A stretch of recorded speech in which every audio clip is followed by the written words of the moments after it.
Noushin, welcome to the show. Thank you. Thanks for having me. I'm happy to have you here. So when you reached out, you said that you were an oncologist, that you've been doing that for almost all of your professional career. Is that right? Yes, since 2000. Okay, it's 26 years. What got Yes. you into oncology in particular? I get bored very easily. So I practiced as a family practitioner for 7 years. And by the end, I was like, if I see one more sore throat, I'm going to jump off the bridge. I need something really challenging that changes every time. And that is oncology. Oncology is like keeps you on your toes. Mm-hmm. Yeah. Well, that's an interesting thing. So you were doing family practice and then you switched over. Was there anything in particular about oncology other than it keeping you on your toes or that it was exciting? Was there something specific about that? Because I mean, why not go into like emergency medicine or trauma or something like that? No, I just liked the challenge of it, that, Mm-hmm. it's a very challenging field in many ways. One is that there are many unresolved issues, right? So there's an open field for research, and every year there's something new discovered. It's promising. Mm-hmm. For the past 26 years, I've been in this field. Many things that we didn't have any solution for it, now we do have solutions. So it's promising. And emotionally very challenging. Because when you deal with patients that sometimes you don't have any answer for them, it's very challenging. That's I right. like challenge. Yeah. Um, the last time I reviewed any of this literature was probably in 2018, 2019. And there was a significant amount of research literature around underlying causes, Mhm. correlations, we could say, where large percentages, if not the overwhelming majority of people who are diagnosed with cancer have very specific underlying conditions. Mhm. And I mean, when I was in university, we would always talk about genetics Mhm. and physiological Mhm. correlations, Mhm. dispositions. But the research that I was looking at was showing all sorts of different connections and correlations. I'm curious, what do you see so much in this work in terms of underlying connections with why are so many people getting cancer today? I mean, we could talk about toxins and pollutions and all this stuff, but what are you seeing? One word: inflammation. Inflammation. And what causes the inflammation? Why are so many people experiencing? Because this is way beyond cancer too. Many things. Mm-hmm. First of all, inflammation is, in my opinion, the bottom root of all kind of diseases, not only cancer, Mm-hmm. and many issues. Childhood traumas cause inflammation. The stress causes inflammation. Toxins in our food, in air, in the water, electromagnetic field, everything we're exposed to causes inflammation.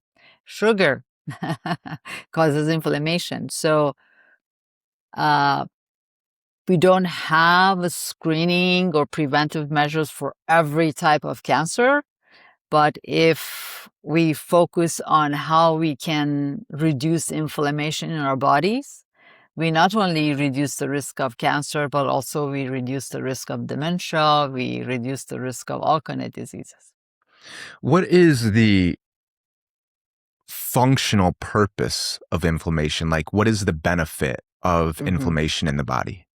So we have acute inflammation, which is very good for us, is life-saving, and we Mm-hmm. have chronic inflammation, which is not good for us. So acute inflammation, you get exposed to a bacteria and you get fever, right? Mm-hmm. Because your body is fighting that bacteria. The reason that your temperature goes up is that that becomes an unfriendly environment for the survival of that bacteria. Mm-hmm. So you get fever, you have chills, you have sweat, and you get tired, which force you to rest. All of those things helps you recover from that bacterial infection, Mm-hmm. and then you recover, and then inflammation is gone. So acute inflammation is really, really good. The Right. problem Mm-hmm. is when we have chronic inflammation. If your cortisol level is high because you're under stress all the time, which is one of the reasons that people with unhealed trauma is always have a high cortisol level. Then your body never recovers. You are always in survival mode. Your body is always in the fight mode, as if you have this bacterial information all your life. So that's not good.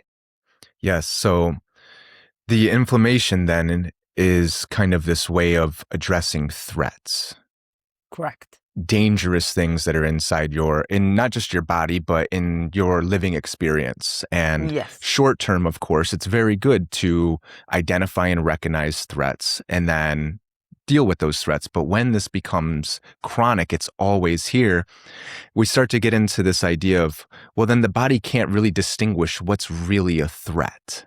Correct. And that's kind of the underlying premise of cancer then, is the body doesn't know how to identify the cancerous cells, for instance. And this is how they can grow and spread. So when we're constantly chronically under stress and under threat, then we can't identify what the real threats are. And our bodies and immune systems can't address them. Right. I'm glad you mentioned the immune system, because that's really the most important system when it comes to all kinds of diseases, including cancer. So when you are in chronic inflammation, you can develop autoimmune disease because your body is so confused, doesn't know it attacks your own cells, right? Mm-hmm. And when it comes to cancer, our first line of defense is our immune system. And Mm-hmm. many of us who haven't been diagnosed with cancer have had cancer cells in our bodies many times, Mm-hmm. but our immune system has killed them, just Right. like it kills a bacteria. And when we develop, gross cancer is when our immune system has failed to kill it. That's right. I usually look at the immune system as like the floating brain in the body. So we understand we, of course, have our brain here. Our hearts really operate on a neural network, just like the brain. We also have one in our guts. Gut, brain, yes. So we have these three very specific brain neural networks inside of our body. But then the immune system kind of operates on the same premise, and it's almost like a floating brain throughout our entire body. And so it's always gathering information for what's going on inside the body and then making decisions on what's a threat and what's not a threat, what needs resources, what doesn't need resources, where do we need attention, where don't we need attention. And so we're kind of getting into this idea now, we've brought it up a few times, of so we have chronic inflammation. There's always the threats that are here.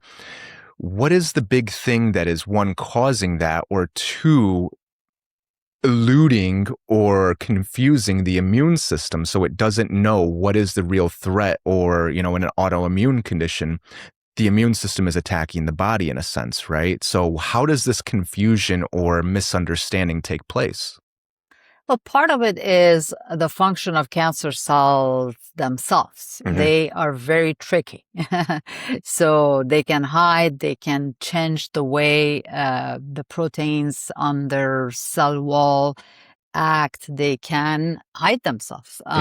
So part of it is them. But part of it is also our immune system. You mentioned gut. Our immune system very much is related to our gut. Like our microflora, we are filled with bacteria. Our gut is filled with bacteria. And a healthy immune system recognizes that those are good bacteria. It doesn't attack them all the time. In fact, it's using them for our health. And when our gut bacteria is out of balance, for example, our exposure to antibiotics, like God, it's only recent that when physicians prescribe antibiotic, they also give you probiotics. I remember as a child, I had a lot of ear infection, and repeatedly I had high doses of antibiotics. Nobody was talking about probiotics. Yeah, we used to eat a lot of yogurt, but I don't think that was enough for. And so you lose the balance in microflora, which is killing your immune system. So it's a combination of your weak immune system and the tricks that cancer cells play. Hmm.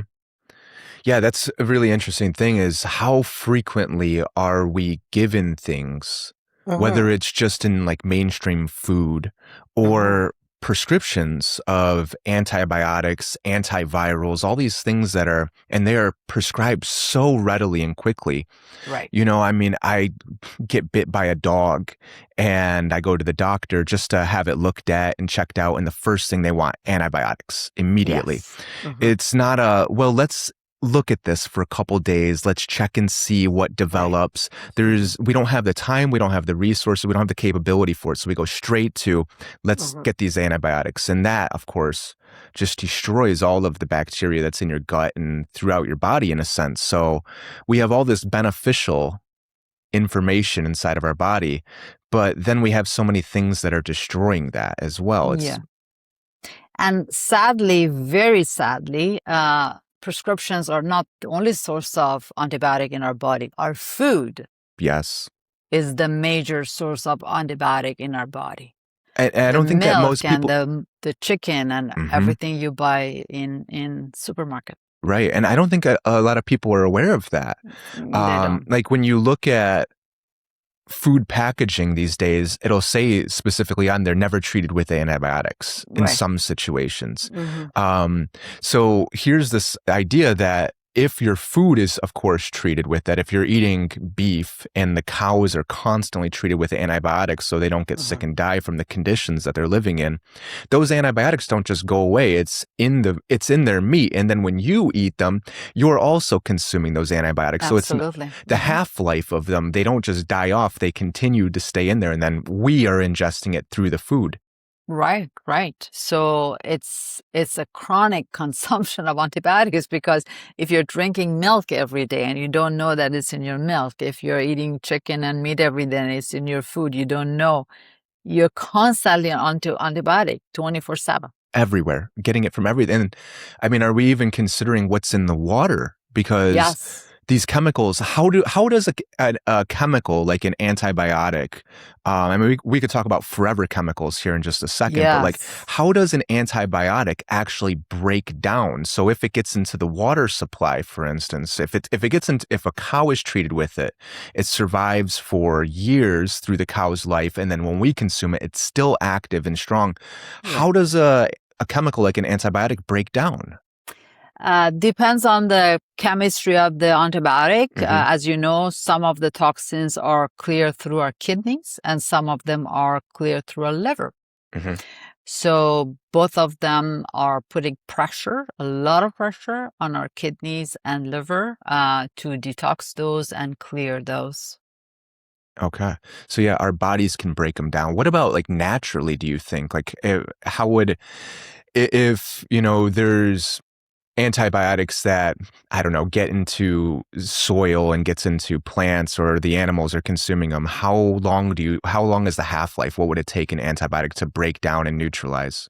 It very much depends on the type of antibiotic. As you Hmm. know, there are many, many different types. But again, if you're consuming every day, Yeah. what does even half-life mean? Yeah, you're You absolutely don't right. even, your body doesn't even get a chance to clear one before the next one is entering your body. And that's the argument that we hear so much of, like with chemicals in the water, for instance, Yeah. chlorine or fluoride. Uh-huh. Uh-huh. It's the amount so small that it doesn't affect you, but when you're Yeah. consuming it all Mhm. day, every day, there's Right. accumulation effect here. Absolutely. Absolutely. It accumulates your body. Yeah. It's like, when somebody prescribes antibiotic for you, there is two forms of prescribing it. What is that? One is called loading dose, like they Mhm. give you 3 grams of amoxicillin. Right. That's a loading dose for somebody that you want to really attack their infection like really quickly. And there's a maintenance that you take a smaller dose, similar to what in plant medicine they call it microdosing, right? Mhm. So microdosing plant medicine is a very, very small dose, but you're taking it every day and it's Right. accumulating in your body. So no matter what, how small that chemical or whatever you're taking is, you're microdosing it. Right. And so we're just seems like we're just bombarded Yes. with chemicals and toxins and poisons, whether it's antibiotics, pesticides, herbicides, all these Yes. chemicals, they're just everywhere. It doesn't seem like, especially here in the States, like there's any sanctuary away from that. There's always some sort of chemical operation of chemical farming within like a mile or two of where you're at, or your neighbors are spraying in their yards constantly. There's just this bombardment. And so our bodies are overwhelmed with trying to Yes. detox those. Right. Go ahead. Go ahead. I'm sorry. And let's not forget about the air we're breathing, right? Yes. So it's not only what we eat, it's Mhm. air, and don't forget about electromagnetic field. That is, to me, is the most ignored and neglected new thing. New, like relatively new, but it's not new. Ever since we have had wireless and we Mhm. had our cell phone, it's just don't get me even started. Nobody even talks about it. Yes. No, that's a very good point. I mean, if you click on your Wi-Fi right now, how many networks show up? And 20? it's not only that. It's not only that, but I I have been trained. I was out of curiosity. I got training in electromagnetic field pollution and how Mhm. you filter it. Uh, Nowadays, your homes are filled with smart appliances. Mhm. Every TV, Yeah. every refrigerator, everything that connects with your Wi-Fi, Right. your microwave, the cell towers. There are many apps that you can download on your phone and find the cell towers around your house. You would be shocked Yeah. as how many cell towers are around your house. And then power lines, they are creating electromagnetic field. Is unbelievable. Even if you filter your own house, you are affected by your neighbors. Yeah. So and there's so much data showing the link between all kind of mental and physical illnesses related to electromagnetic field, but none of your physicians would even ask you, like, how much electromagnetic pollution are you exposed to? It's not even a point of discussion. Even if it was, it's kind of a moot point in a way. It's like, where can you go to get away from it?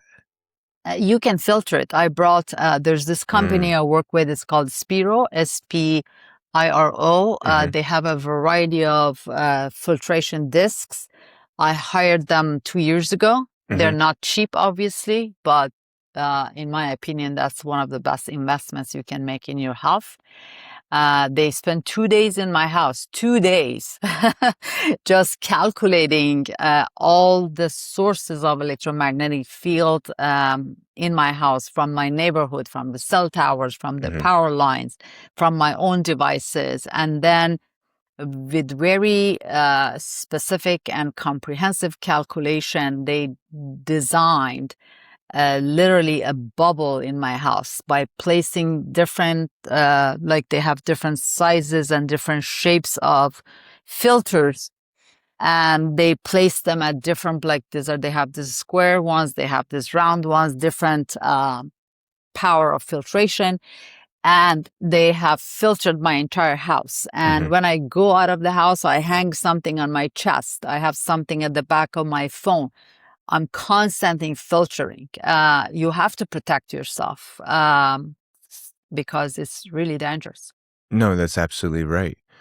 And so now we're kind of talking about this idea of setting boundaries. Uh-huh. What you're talking about is putting this bubble. That's a boundary. It's Yes. saying all of this pollution, all of this toxic mess that's going to come into my life and make me sick, I need to have a boundary with it, and I need to Yes. keep it away from me. Right. And I mean, just so, I mean, I'm wondering if, I'm sure people are thinking like, do you notice a difference with the filters that you have around your house? Is there like a clear, noticeable difference? Oh, absolutely. Hmm. I recently went for my level 2 training in electromagnetic field. I Hmm. went to Pennsylvania, and they had arranged an empty apartment building Hmm. where we could go with our devices and measure electromagnetic pollution. Hmm. The entire day, even though because we couldn't wear our filters Sure. on us because that would filters and interfere with the measurements. Hmm. So was spending hours in these apartments exposed to electromagnetic field, and I couldn't filter it. I had headache. Hmm. I was nauseous. I was extremely fatigued. And then they would give us breaks because we're getting sick. And then we would come back into an area where we had our filters, and we would just literally take a break from Yeah. electromagnetic field and go back.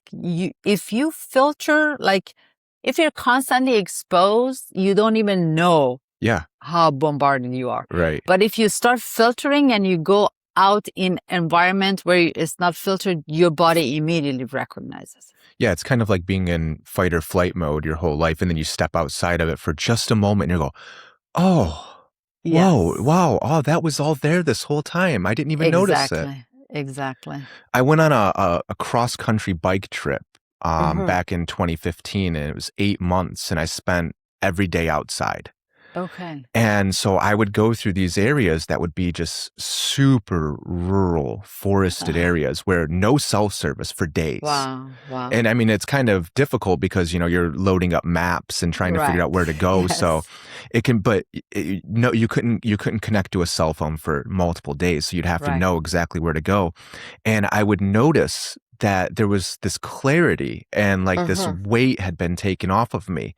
And Absolutely. we could start to feel when we were getting close. And we would go through these Yes. waves where it was like super forested. There's no sound, no cars, no engine, nothing. And then all of a sudden, you start to feel like the hum. And then you start Yes. to hear the highway. And then you start to Yes. see the cars. And then it just gets more and more urban. And we would go through Uh-huh. those waves. So we could feel when we were getting closer to it. So there's a big difference when you get outside of that. Right. There's something called dirty electricity Hmm. that there are devices that you can put in your outlets.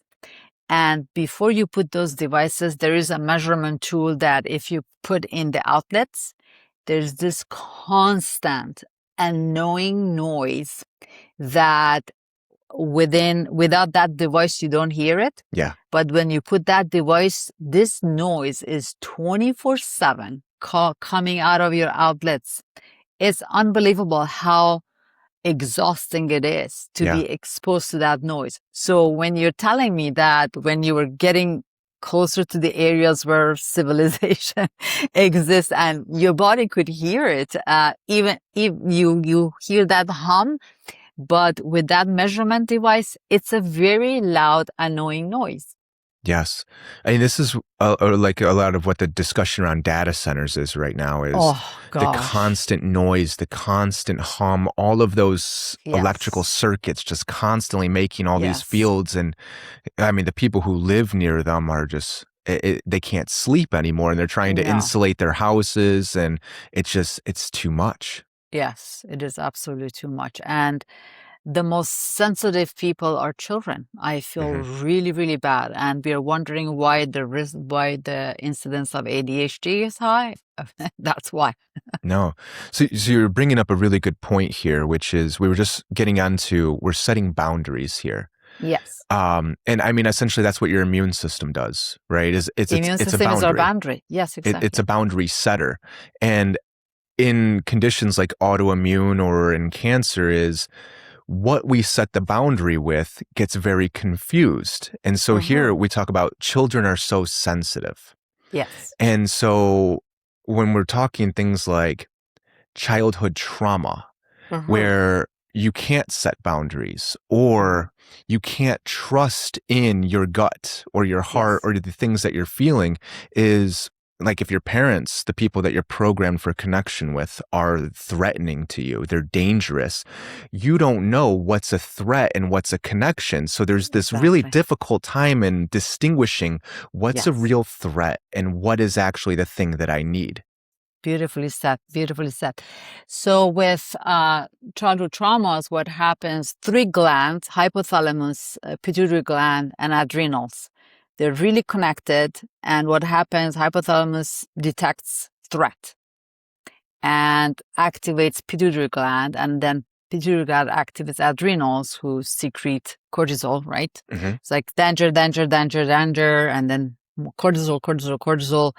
And what is designed to be protecting your life when a lion is chasing you for that moment is really good, because you run and you save your life. That becomes your constant state forever. Right. And I had insomnia for 30 years. I could not sleep. And no matter how much medication they gave me, high dose, I could not sleep.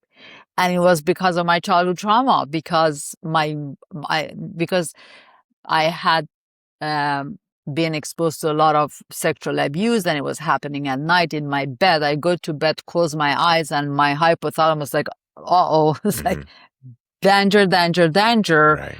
And I was like awake, like at a subconscious level, I was alert and awake, even though my eyes were closed. I couldn't sleep.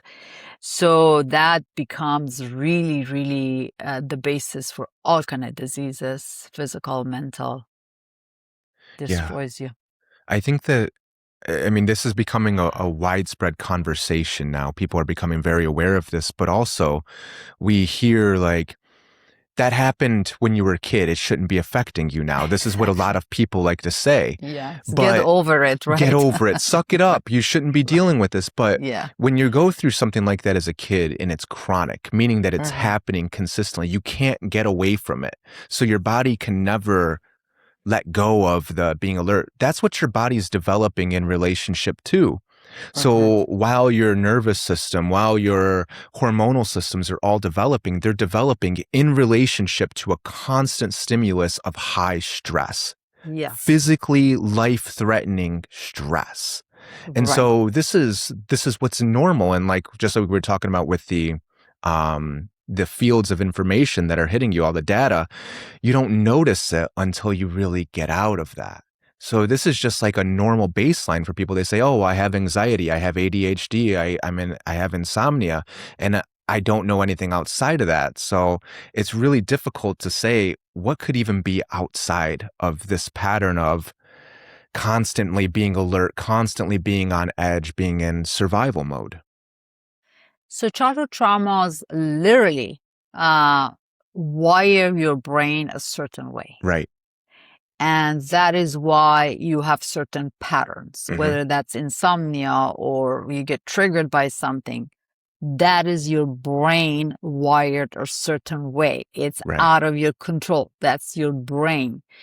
Until you find a modality that rewires your brain and creates healthy pathways, you can't change the way you are. It's not 30 years of talk therapy did not do a thing for me. It just made me feel worse, because I use this analogy. I say, it was like a hot stove. They invite me to go touch this hot stove again and again and again and again. Nothing was being rewired in my brain. And I was talking about it over and over, repeating these traumatizing stories, re-traumatizing myself, literally reinforcing those patterns in my brain. Yeah. And only after I found this modality called MAP, Make Anything Possible, which literally rewires your brain, I was like, oh, it's like suddenly relief. Yes. Yeah, that makes perfect sense, like for somebody who has childhood trauma, like you went through the sexual abuse and I went through something very similar. We get wired for hypervigilance, let's say. We Yes. are wired for it. So we are always looking for the threat.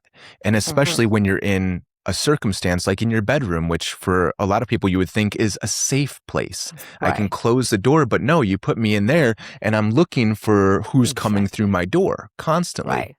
Right. Talk about bad therapy. I'm actually doing a video about this right now. When I was seeing my first therapist, I finally got health insurance when I was 25 years old. So I'm seeing a therapist at the university and I'm telling her that I have this constant anxiety, this fear that somebody's going to kick in my door. They're going to come busting in and they're going to harm me and then they're going to take me away. And, I was assigning it's like it's going to be the police or it's going to be the government or something like that. And what this therapist says to me is first thing, she goes, "Do you smoke marijuana?" And I said, "Well, yes, of course, but I don't see how that's relevant." And she goes, "It's absolutely relevant because that's making you paranoid and delusional. So Exactly. I need you to stop smoking marijuana and I'm Oh going to my set God. you up with our psychiatrist who's going to put you on some medications." And Of so course. I met with the psychiatrist just for the hell of it. And she wanted to put me on like 6 different medications. Yep. I said, absolutely not. Good for you. If she would have just asked me, well, Why? was there ever a Yes. time in your life where somebody did come into your Exactly. room and hurt you or try and take you away? I would have said, Right. well, yeah, that's the story of my childhood right there. Exactly. So I was wired for it. I was I was reinforcing it in a way. I kept repeating it. It was showing up, but I Right. didn't have any way to engage with it differently. Right. And this constant like hypervigilance and always being in survival mode was absolutely affecting my physiological health. So this idea of we need to, one, recognize these patterns, seeing the way that we're wired, and then finding some way to step outside of that and create something new. This is really, it seems like, the task of our generation. I'd be really curious to know more about how did you start to address those patterns and what were you doing that was allowing you to recognize them, be aware of them when they're here, seeing this is how you're wired or this is the default pattern, and then exercising some sort of choice to step outside of that. What was it like for you? Quite honestly, mine was showing up as insomnia and treatment-resistant depression. As I was going through therapy, I was getting more and more It depressed. just kept coming up. And the other sad thing is this, that medications that you so wisely refuse to take, but I was taking, their side effects are very similar to the problem that they prescribe it for you. So you take antidepressants, you can have suicidal ideations because of the antidepressant. You take medication for anxiety, you can have anxiety because of the medication. You take medication for sleep, you can have insomnia because of the medication. It becomes a mess because you don't know if your symptoms are because of the medication you're taking or because you had it, and then they increase the dose, they give you new medication. I could not figure out for the life of me what was doing what. And only when I learned about MAP, Make Anything Possible, and 6 sessions of it, I'm not kidding you, 6 sessions of it neutralized my childhood trauma and I could stop medications, then those things automatically stopped. I had no control on it. I couldn't sleep. I just couldn't. I was at highest dose of medications, multiple of them. And I was doing anything else that I could do, supplements, and it's not under your control. So I cannot claim that during those 30 years that I was doing therapy and taking these medications, I could overcome it by any tool that I was learning. It's only MAP that stopped those because it rewired my brain. I think that you're speaking to a lot of people right now, which is they go to their doctors, their psychiatrists, their therapists with these problems that they're dealing with, and then they get these medications. And I'm not saying that the medications can't be useful or helpful at some point. So I know that when we start talking about medications, some people are like, oh yes, this is me, I have this problem. And then there's also a knee-jerk reaction where it's, well, I need the medications. And so I'm not saying that there's not a time and a place where these medications can be really useful, but they're prescribed way too quickly for way too long a period of time and with no plan whatsoever to get you off. So these are usually for life medications. Yes. When I was getting treatment for Crohn's disease, they put me on these infusions that are for life treatments. This is the new model right now, is everything's a for life treatment. Right. There's no plan to get you off. So if we're going to use medications for any of these types of conditions that we're dealing with, whether it's something from trauma or anxiety, we should be using them, in my opinion, as a stabilization agent to get us at least to the point where we can engage with the painful thing. And then we need to build the skills and tools to manage that painful thing without the medications. But that is completely missing from our model right now. So you really found something that allowed you to, the therapy wasn't working, the medications weren't working, but then you found this modality that allowed you to actually engage with the pain and change your relationship with it. I 100% agree with everything you said regarding medication. So there is a place and time for it. I think it should be short term. It has to be taking care of an acute phase that somebody is really, really totally dysregulated and, there's no room for talk therapy or anything else. You give it for a short period of time to take care of that acute crisis with a plan to stop it. Right. They put me on medication in 1999 and nobody had any plan to stop it.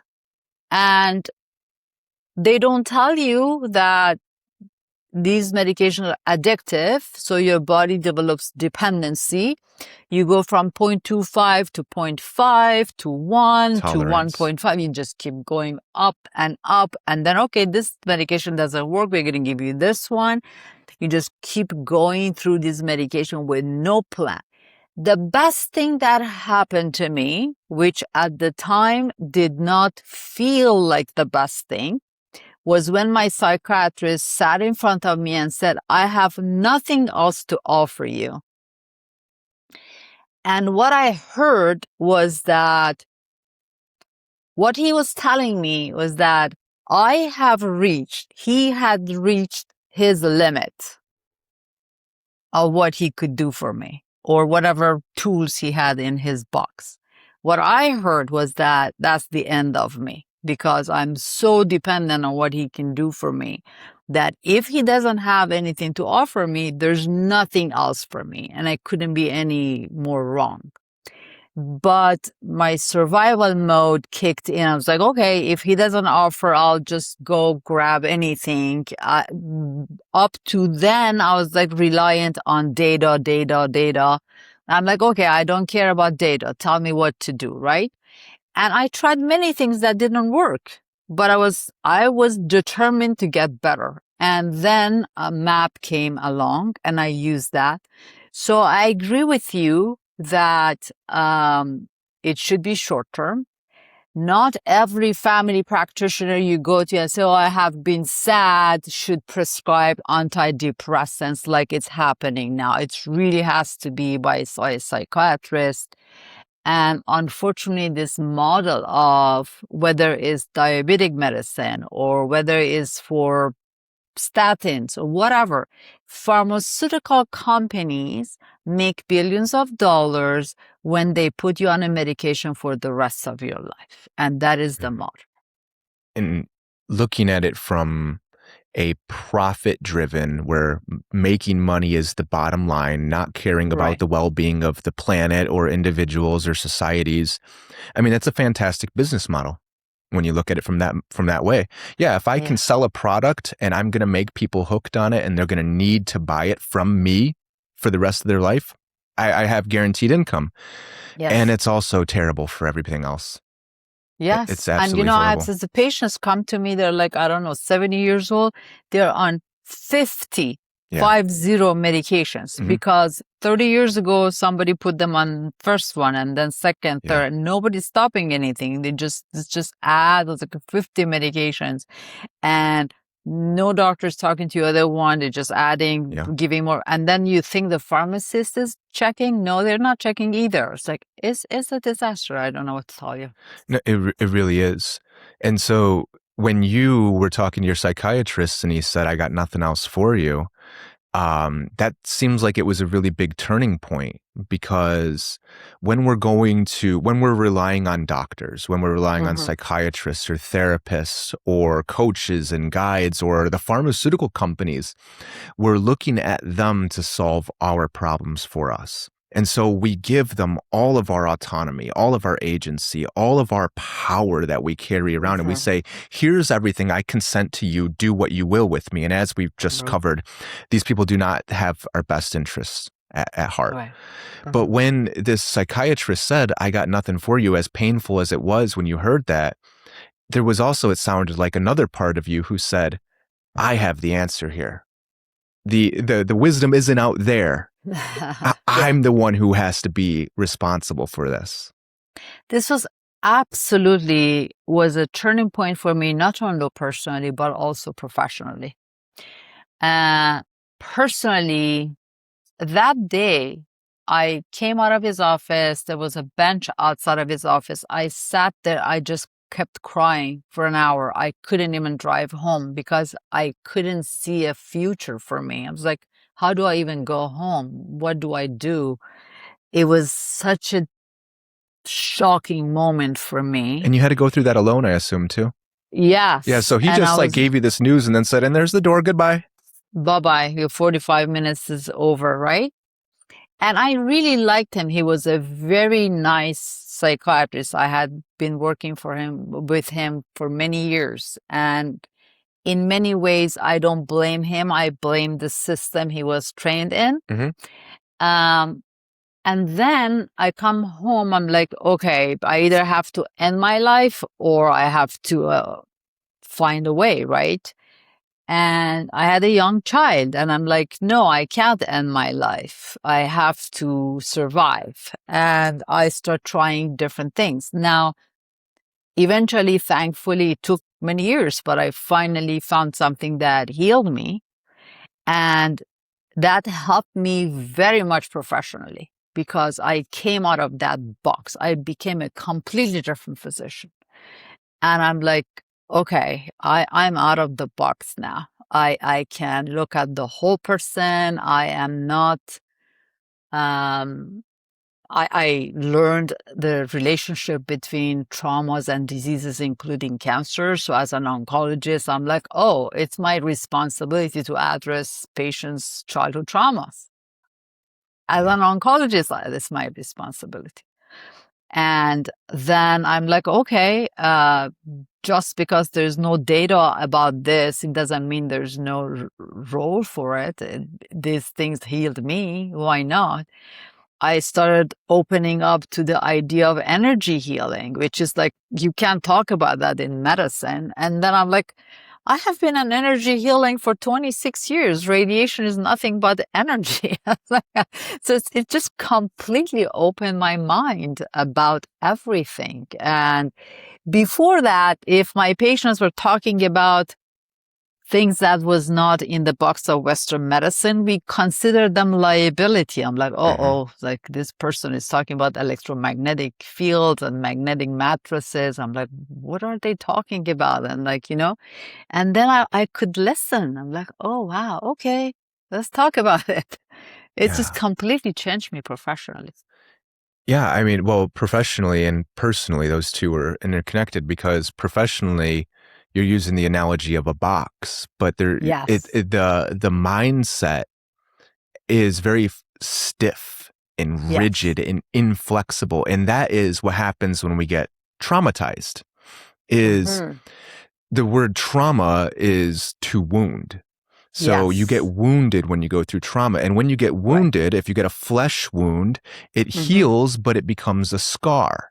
And the Right. scar is It's very very stiff. stiff, it's rigid, it's Yes. inflexible. It's either Yes. numb, you can't feel it anymore, or it's Mhm. hypersensitive. You feel everything to an extreme. Right. And when you start to work with that scar and you start to treat it and nurture it and you exercise it and you increase your range of mobility in there, you become more flexible. It's not Right. so soft or so stiff and rigid. It can become soft. You can Mhm. regain your feeling in it again, or the sensitivity can become more manageable and Balanced. Yes. balanced. Uh-huh. Yes, Mhm. exactly. And this Mhm. is exactly what you're describing here. So it showed up professionally, so you were able to work in a very stiff and rigid field while being much more flexible, open to seeing things in new ways and engaging with ideas that were once very threatening. But this is because you were doing this work on a personal level. Yes. And speaking of trauma, going through medical school and medical training is a very traumatizing experience. Yes. And nobody addressed that. Physicians are one of the most traumatized Yeah. professions. And in fact, the rate of suicide and PTSD in them is comparable to veterans. Yeah. And nobody talks about it. And that became very evident during coronavirus, Hmm. COVID era. Yeah. And you are right that their mindset is very boxed and stiff, especially because of all the liability around it. Sure. Like in United States, we practice very defensive medicine. Yeah. The physicians feel in a survival mode because they're always feeling that, oh, such and such lawyer is going to sue me, right? Yeah. So they're always there are too many scans ordered, there are too many tests ordered because they want to cover, Hmm. the liability things. There are many, and I truly believe that it's about the system, not about the individual physicians. For the most part, physicians go into this field because they are caring people. Yeah. And I know that there are rare people, there are a small percentage that they're there for the wrong reason, but the majority are there for the right reason. And Yeah. I was one of them, and I didn't know better. I remember that when I had just graduated from my residency, if I said, I recommended radiation for somebody and they said, oh, we're not going to get radiation, I would send them a certified letter that, oh, I told you this is Hmm. the Cover way yourself. to be treated and you refusing, uh, just covering liability, right? Hmm. I don't do that anymore. I was like, no, your choice. You don't want to get radiation, don't get radiation. So, yes, it's the system that makes Yeah. us that way. Yeah, I mean, there's no shortage of research that shows that students in medical school get sicker Yeah. than people who are not. And they get sicker during very specific times, like final exams. Mm-hmm. The educational process, the system is almost like it's designed to stress people out to the absolute maximum. It's almost like a dehumanization process in Mm-hmm. lots of Mm-hmm. ways. When I was going to medical school, I talked to one of my teachers, Gabor Mate, about this. Yes. And I said to him, how do you, as somebody who's gone through medical school, I'm asking him, Mm-hmm. how do you take care of yourself through this process? And he looks at me and he says, well, you'd have to ask yourself why you would want to put yourself through that. Exactly. And I said exactly what you were saying here. Well, I want to go and help people. I want to go and, do these things. And he said, there's something else here. There's Yes. another reason why you want to go through it. You can help people in so many ways. Why do Right. you want to go through this path? And Right. that right there was the message that I did not want to hear more than anything, but I needed to hear. And I actually, there was a part of me that didn't want to hear it, but I Yes. really needed to. And it was a part of me that was saying this all along. I Right. was going to medical school so I could be important. so I could Yes, be you wanted to valued. be needed. So I would be needed because, by God, when you're a Exactly. doctor, you're going to be needed. Until Yes, from the time you wake exactly. up until you go to sleep, until you die, people are going to need you. Need And you. I had Mm-hmm. never, ever been valued or cherished or respected. Right. And so I was playing out a pattern of my own trauma here. And Right. I don't know this about you, but every other doctor that I've ever talked to about this went to medical school for that exact same reason. Yes. So physicians are one of the most traumatized group of professionals, not only because of the traumatizing experience of medical school, but because they were traumatized to begin with. That's why they chose this profession. Because if as a child, you feel that you have to earn love and respect, and you feel that if I don't make myself needed, they may kick me out of the house one day. I wouldn't have any caregiver. Then you say, okay, how do I make myself needed? Well, you become a physician. And I adore Dr. Mate. I have met him in person. I have participated in his online and in person retreats, and I really love his compassionate inquiry. I have been subject to it, and I love it. Yeah, I found it to be very useful as well. And this is one of those modalities where, again, we stop looking out for other people to give us the answer. Just give me the pill, give me the medication, give me the intervention. Be a magical healer that can just take away my pain. And when we stop looking at it that way and we say, well, actually, all the answers are inside of me. All the wisdom's there. I just have to recover it. I have to find it again. And then I have to absolutely learn how to apply it in my own life. So I become my own healer in this sense. And when we make that switch from going from looking at traumatized people, because I mean, what kind of person runs a pharmaceutical company? Is it somebody who is healed, who is at peace with themselves, who knows how to be present in the moment and is compassionate? Or is it somebody who's also trying to be important, trying to accumulate resources and is defending themselves constantly? It's a traumatized person, I think. So there is statistics on the percentage of sociopaths among CEOs of of course. huge companies. So where the sociopathy comes from trauma. Yeah. Yes, this is, I mean, that's the ways that you adapt to trauma, right? Is either you make yourself agreeable and you become a pleaser, you go and take care of everybody's emotional needs so that way you're safe, or you make yourself big and grandiose and authoritative and you go and accumulate resources and power and status, and then nobody's going to be able to hurt you because you'll hurt them first. And it's never enough. And You it's can never be enough. billionaire and it's not enough. You have to, greed is unstoppable. You have to be making more and more. And that says a lot about our society, the values of our society, where you can obtain all of the pinnacle levels of success in our society and still be miserable. And you can have billions of dollars and still feel poor. So again, this is coming back to turning our attention from out there and looking inward. And this is what you were talking about a few moments ago, where you were saying I was able to rewire my brain, which is a way of saying I found my patterns. You tell me if this is what you're saying. This is the way I look at it, at least, is I was able to become aware of, recognize, identify the patterns that I was in. I could see them. I could see them when they're active. I see why they're here. And I chose to create something new.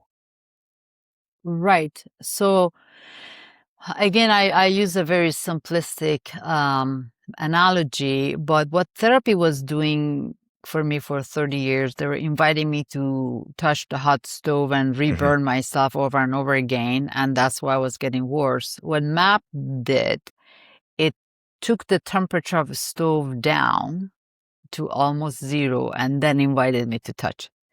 And when I touched the cold stove, I was like, oh, that is safe. I can touch it, you know? So it wasn't the stove. It was the temperature of the stove that was. So now I felt safe. Now I could think about all those memories, as painful as they used to be. and not be triggered. Now, don't feel any pain associated with them. They're just a neutral memory, and gain the wisdom. It comes with so much wisdom, because when now I talk to my client, I'm not talking from a book I read. I have experienced all of this. So when they talk to me, I'm like, yeah, I know what you're talking about. I have been there, you know?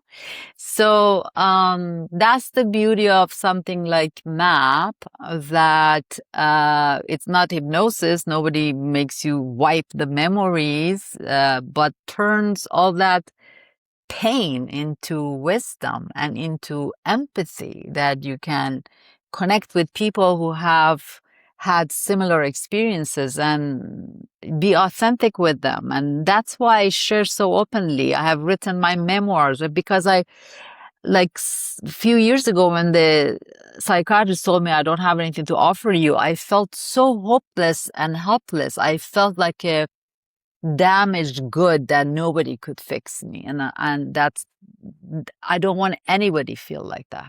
That's a very common belief, is Yes. I'm damaged, I'm broken, and I can be irreparable as well. Yes. Yes. And here, the temperature that you're talking about here, I think is associated with a couple of things. One, that's intensity. Two, there's a defense there. And then three, you got this belief. There's a belief around all of this. Right. I see that so much when people come in, which is when we start touching into those painful things, is it invokes all of those things, beliefs Right. that I can't be fixed, I can't change this. Right. Defense, as in I got to stay away from this, or intensity of like this thing is just so big and overwhelming right away. But yeah, if you can take a step back and start to change, if we can just identify those defenses first of all, and the intensity of this is hurting, and those are all the ingredients that are making it so combustible, it seems like. It's really, the bottom line is that traumatized people live in the past, not in the present. So when we get triggered, we are responding to something that happened 30 years ago. We are not responding to the current moment. And by rewiring the brain, you begin living in the moment, in the present, and you're not acting like the 4-year-old who feels like their lives is at danger. You recognize you're an adult, you're safe. You just respond from the present. For me, the healing for me meant that I reconnected with my intuition, which is inside of me, and I reconnected with my body. I was so detached from my body and my intuition. I was very indecisive. I would make columns of pros and cons and then ask other people to help me make a decision. You didn't trust yourself. It would be the wrong decision, right? Yeah. Because for them, maybe it was right. Now I have no question for anybody, because I just feel that this is the right thing to do, and that's my intuition, that's my higher self telling me, because we're guided. We don't need any outward source. Right. Yeah, I mean, when we're realizing that something's not right, that something's not clicking in life, or that we're off the rails, so to speak, right? Yes, there's a part of us that is hopeless and is saying, like, the moment where the psychiatrist said that to you, like, when the hopelessness and the I'm broken came in, that was the 4-year-old, that was the trauma right there. But then there's another part here that's also active, but we've become disconnected from that, which is what trauma does. Is when we're going through trauma and we can't navigate, we can't make it stop, we can't go away physically, we disconnect, we go away mentally. When we're always feeling that gut intuition that's saying, this person is dangerous, but they're your parent and you're programmed for connection and you're dependent on them, that feeling has to go. Because you can't survive without the connection. So we disconnect from all those things. So this part of us that's saying, you're off the rails. something's not quite right. We can call that our higher self here. This is the part of us that knows better, that has the wisdom. And if we can reconnect with that, which it's Yes. speaking to us constantly, it's always Constantly. here. It's Right. never gone away. It's just been slightly disconnected or lost. And this is exactly what you're talking about, it sounds like. Right. Dr. Gabor Mate says that when your caregiver wants you to be a different person or their love is conditional, you give up your authentic self because your survival depends on the connection to your caregiver. Right. And when you give up your authentic self, that's where you disconnect from your intuition and all of that. And healing is to become your authentic self and reconnect with that inner voice, intuition. And yes, that voice has been always talking to you, but you don't want to hear it. You're just suppressing it. It makes perfect sense because it was dangerous at one point. That was the voice that was saying, there's something wrong with this person or with this setup here, this situation. And if I listen to that, well, then I lose my connection, which I'm dependent on. So it makes perfect sense why that's there. But when you say we're living in the past, a lot of times it's talking to that trauma, that part of us that's being very defensive and saying, well, I'm not a little kid anymore and I'm not dependent on that relationship. Yeah, recognizing that is very important. As you know, in internal family system, I remember many, many years ago, I worked with Dr. Richard Schwartz, who is the developer of internal family system. Those parts, they're real. Yeah.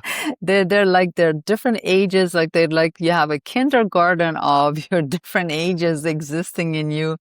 And depending on what triggers you, they sit in the driver's seat and they run your life. And when that 3-year-old and 5-year-old and 2-year-old is driving your life, you might be 35 years old, but you're not in charge. That's right. Or when That they're little fighting with kid each is other. Yep, exactly. Yeah, everybody's competing over which direction we're going to go or where we're going to go and what we're going to do. And I mean, that's quite literally the analogy right there is, yeah, you're in the back seat or you're in the trunk and all these kids, these child versions of you are fighting it out. Yes, and you wanna say, "Oh, I'm in charge," but you're not. Only when and through MAP, I'm now a MAP coach, so I do speak to those parts of the clients and reassure them that thank you, you have saved a life. Now you can rest. Reassure everything is fine, everything's safe, and they can finally rest. That's a huge responsibility over shoulders of a 3 and a 4 and 2-year-old, and they can finally rest. But if you can't reassure them that everything is safe, they won't give up. They resist treatment. They do not let the healing happen. No, you're absolutely right. When I was first really becoming aware of these parts of myself that were in total resistance and always activated, I mean, literally the analogy was I was like taking this child version of myself and just putting him on my lap and wrapping my arm around him and saying, man, you are safe. I got you right now. Yes. And he was just so happy that yeah. And then there were times though where he's like, hey, you don't see this, but this person right here is dangerous. And I'd be like, no, it's okay. It's okay. He's like, no, this isn't the time. This is not the time for that. You need to listen to me right now. And I might not listen right away, but it turned out he was right. And so then I had to learn to trust and build this relationship myself. It wasn't just comforting this guy. It was also, I have to listen to what he's saying and make adjustments in that sense. And it's been a long process, and I'm constantly working at it, but it's been so useful. What was it like for you when you started working with these parts of yourself that were always in fight or flight? I remember a scene. I did an ayahuasca treatment in Costa Rica in 2020. And I remember very clear, it was like last night. I was sitting next to fire after I have taken my, I think, second or third ayahuasca ceremony. And I saw my inner child in a prison. And just as adult, my nickname as a child was Nunu.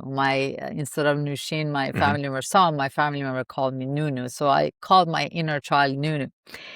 And I opened the door literally to the prison. I'm like, no, it's the time. Get out, get out. And it was it's really hard on that inner child. Yeah. Imagine, I was God. I think I was this was 2020. I was 60 years old or something, and I'm like, gosh, this poor inner child has been carrying me all these years, and it's such a huge relief for them to be freed Yeah. and finally trust that, yes, your caregiver when you were 4 years old, they were not reliable, you couldn't trust them, but you can trust me now. But to get back to what you said, that sometimes we do need to listen to them. Obviously, that child before decided to choose connection versus authenticity were very connected to their intuition. That's how they survived. And to reconnect with them, and when we are reconnecting with our intuition, it's very helpful. And often in MAP, we call it treatment team.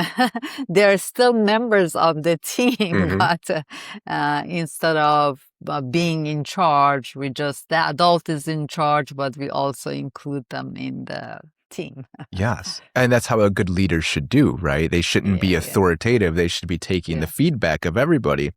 So when I was working with my little guy here is I would say, you're just being hyper vigilant. And he would go, don't tell me what I'm doing. And there would be this big blow up. And I see Yeah. so many people who do that too, is you're just being, no. You have to actually listen, and you Right. have to work back and forth with them. But you're absolutely right. Like when you said earlier, that when we have trauma, we live in the past. These parts of us are quite literally trapped in like a time loop where they're stuck reliving that trauma over and over. Exactly. And so when we can really recognize this part of us that still carries on to all that pain, and we can then, relieve the burden of that and take them, we can take them out of that time loop where they're reliving that trauma. And by doing that, I mean, we really can open up to living life now. We're no longer in that little negative feedback loop or in that small little room anymore. Now the whole world opens up to us. Absolutely, absolutely. And I think that image I saw, the inner child in the prison, it was the prison of time. Yeah. Yes, it was. Yeah. Mhm. How do you help people with this? So you said that you're a MAP practitioner as well, and I mean, it sounds like your entire practice has evolved. Are you still practicing oncology too? I left clinic in March. It's Wow. very difficult to speak about these things in the traditional clinic. Yeah. So for a while, I was like, okay, I let the patient lead the way. If they ask me anything outside of Hmm. radiation, I would talk to them. But then I'm like, no, I want to be able to freely talk about the whole patient. So I do online consultations with cancer patients, but I also spend a lot of time offering MAP for anybody, cancer or non-cancer patient who wants to deal with their childhood traumas. I also offer another modality which was very helpful to me called Kundalini Activation Process, or CAP, Hmm. which is basically awakening your life force energy, which results in betterment of your physical, emotional, mental, spiritual health. Very, very helpful. So those are the two things that I offer, and I really love doing them. And are you doing those remotely? It sounded like. Both of them can be done online. MAP is actually done strictly online. Hmm. CAP, I do both in person and online. Where are you located, if I could ask? I'm in Houston. Houston, Texas. Okay. Yes.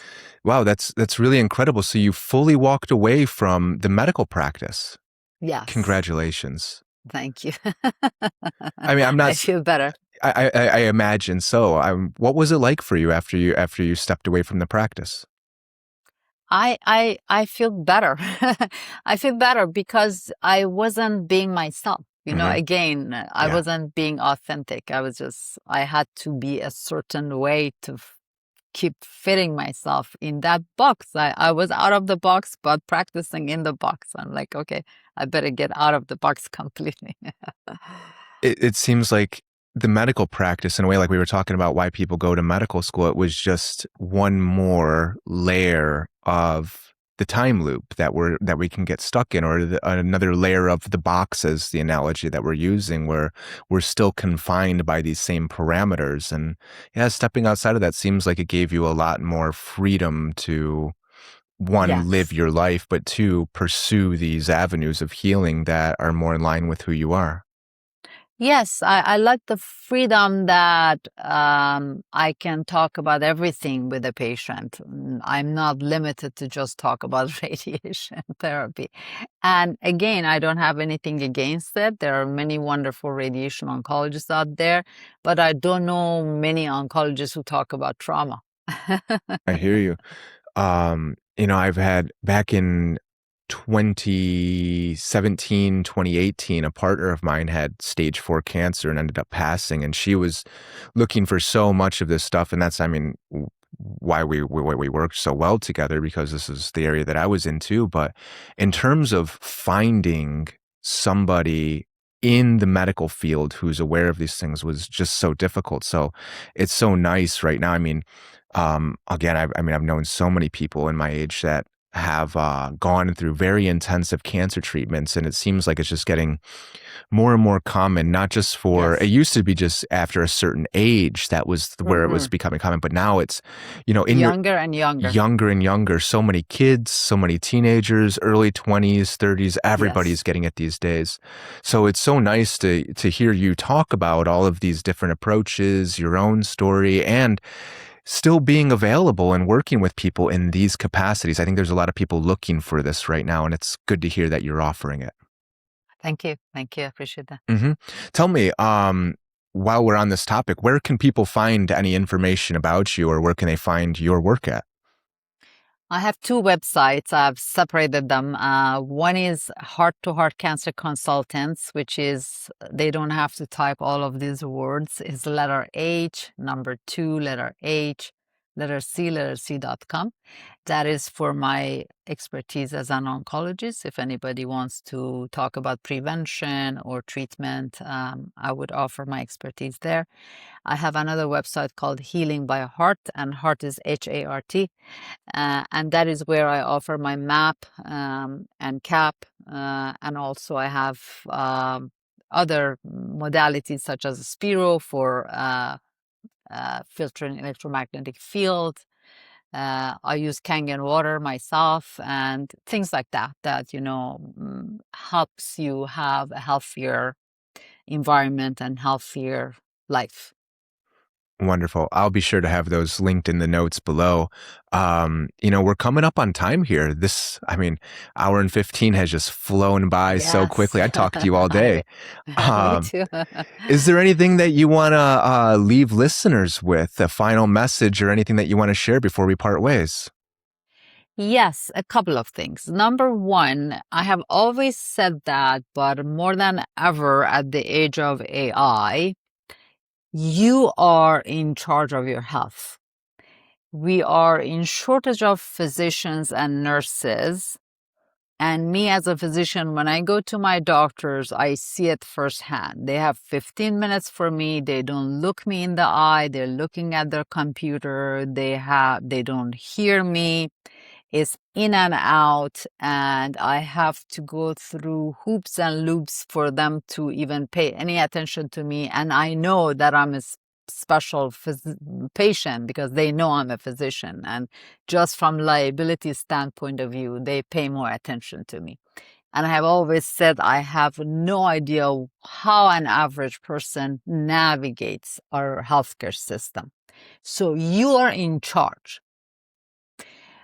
With AI there, you have no excuse not getting information and not educating yourself. You have to educate yourself. So when you enter a physician office, you first have educated yourself for whatever symptom you have, whatever condition you have, and you go with really meaningful questions as somebody who knows. The days that you go to a physician and you know nothing about anything and you expect them to be the authority giving you all the answers are way gone, way past. So you're in charge, number one. Number two, you are way, way more powerful as a healer yourself than you know or anybody wants you to know. There are many things that when you know how powerful you are, there are many things that you can take care of yourselves without dependency on prescriptions or whatever.